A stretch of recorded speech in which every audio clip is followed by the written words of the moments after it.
Yan mga kapares. So magsangkot siya tayo ng taba ng baka. So sasangkotsahin ko muna to para mawala yung amoy niya. So ayan. Then ito yung aking pressure cooker na laman ng baka.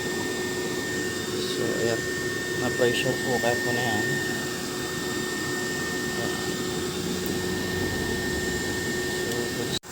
So ayan mga kapares, templado na.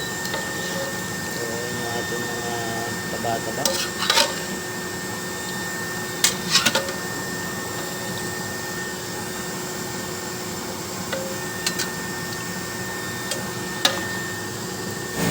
Ayan na, malapit nang maluto ang ating nilulutong pares.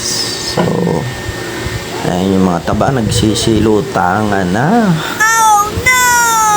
Siguradong puputok ang batok nyo dyan.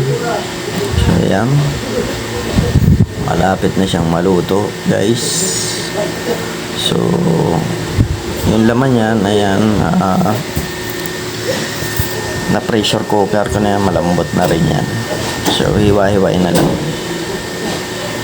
So ayun guys, thank you for watching.